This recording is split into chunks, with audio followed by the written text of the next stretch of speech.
Right. So this week we will talk about database system development life cycle. So why do we need a life cycle? Okay. So in the reality, a lot software project, they will fail because of the late, delayed, over budget, unreliable requirement. So this led to the software crisis. Okay, they need more structured the development. So this is why we need a life cycle. Based on life cycle, we create reliable each component for software the project. So basically, for life cycle, we have several different stages. So we have planning, we have system definition, requirements collection, analysis, design, database management system, selection, application design, implementation, testing, maintenance. So I will talk about each stage and give you the couple of examples. So first is the planning phase. So planning phase, we need to make sure we have defined the mission statement, the objective, what things we want to do.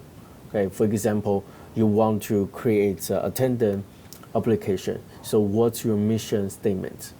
Okay, you want to create your attendant because we want to make sure everyone to easy to fill to check in the attendance, no matter for the users, students, or the faculty. Okay, so at the same time we need to define the standards. So what kind of the documents, the outline, what kind of the collection procedure, what's the format you need to make use, everything we defined at the planning phase. And it also must match overall the IT strategy. Later on, we need to do something like system definition. We need to define the scope and the user view. Okay, so user view, basically we're trying to see standing at a different perspective. For example, if we're trying to design attendant application, you need to standing at the faculty's perspective. For them, it's easy to count and easy to evaluate their attendance. But for the students, their perspective could be, how to easily to check the attendance. Okay, so no matter you're trying to using the camera to scan or using a button, something for you to recognize the user, all those things you need to trying to define. Okay, what kind of perspective you have. So this can help you to identify the data. Okay, what kind of data you need. Okay, so checking for the students what kind of data. They, probably will only need for the scanner. You probably will just want to scan their the ID, the QR code, something like this. But for the faculty, we probably need to know, okay, what's your name, what's your last name, what's your student's ID, what's your QR code, what's the time you check in, even though they can help you to analyze the pattern of your attendance, right? So those are something when defined in the system definition. Okay, then we're trying to collect the requirements. So this is very important we need to do because we based on requirements, we design what kind of features you're trying to provide based on their requirements. And some of the requirements we want to implement at the very beginning of the stage. Some of them probably is add-on, but we still want to release the core base. So this is something, for example, when you're trying to design the video call, okay? At the beginning video call, the requirement is we just trying to pass through our the image to each other at the same time. Our audios can pass through, exchange. So this is main feature. We just want to exchange our images and our conversation, right? So at the same time, probably some of the users probably concerned, okay, I don't want to show my background. Um, I want to blur my background. So this is the add-on feature, but we will collect them later on. We will decide, okay, which feature go first, because the video call, the feature should be calling. So the first feature should be make sure we can make sure our calling, we can string the message first, all right? Then based on video, based on audios, then we try to do some add-on like blur the background, replace our the virtual background. This is something, okay, we want to do. So we will do a lot of calculation, analyze, we interview them, we do our best to approach to manage different multiple views. Then we trying to write down, arrange them, and to grab that requirement specification.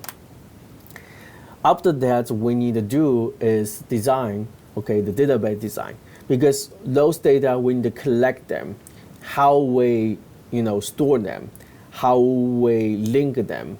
It's exactly like we talk about, we have a staff table, we have a student table, we have attendance table.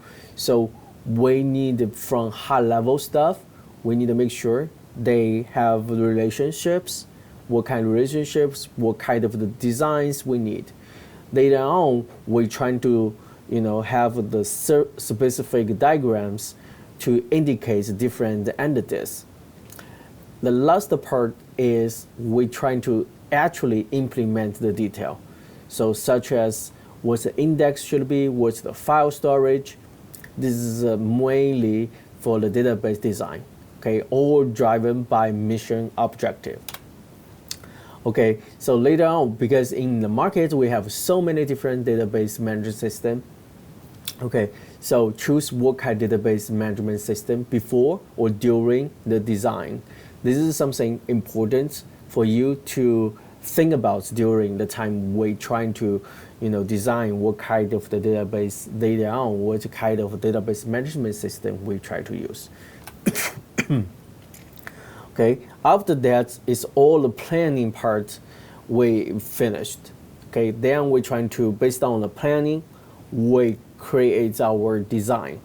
The design basically have two parts. One is design the user face design. Then we try to design our database usage program, which include transaction design. Also, you should consider user experience and functionalities. That means you want to design something. For example, for the mobile application, we don't using scroll bar a lot. Instead, people using the gesture like swipe up, swipe down. So those things you need to consider. When you design the different platform, there's certain different components you can use to help you to design the right user experience. Later on, we need before we actually to implement, we need to try to build our early version to refine our ideas, because it's very important. We need to make sure this prototype match to our client the need. Maybe they explain to you, what they need, what's their requirement, but we probably interpret wrong. So in order to avoid this problem, we're trying to build our early version of the prototype. Is for demonstrating only. They probably do not include a lot of the back end things, because we want to quickly to show our idea, to show the people this is something we will develop later. Okay, we want to get your feedbacks. After that, we will, based on the feedbacks, return positive feedbacks, then we can build it on, our application based on the prototype. Okay, So implementation, we need to building the database, okay? We try to turning our design into reality. This involve like DDL and DML. DDL is data definition language. Basically, we will create a structure of the table, view, index, and the constraint. Then we will using the data manipulation language for insert and updating the data. So this is one example. We try to create a table for the staff.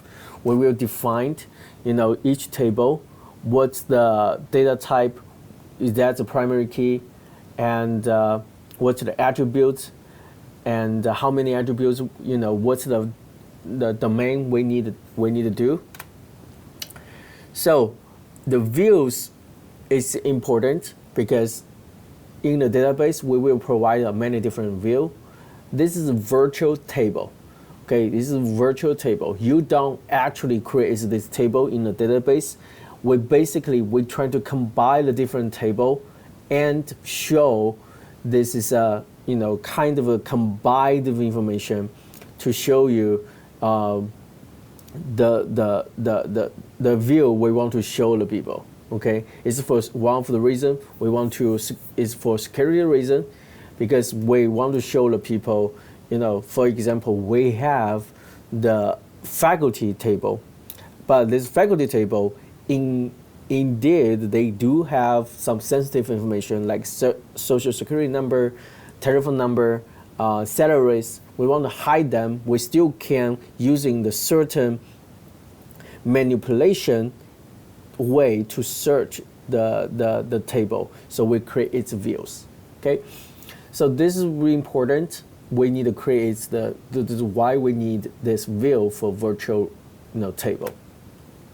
So this is the kind of things we create a view. This view we only include what we want to include. The staff, staff number, first name, position from the staff table. So this view actually we treat as a table, but they can easily to dynamically to based on the table we provide with the given table and change it. Okay, so later on we will do the conversion and testing and the maintenance, because we're trying to move our old data to the new system. At this point, we need to know how we can replace our old system with new database steps. Then we will do the testing.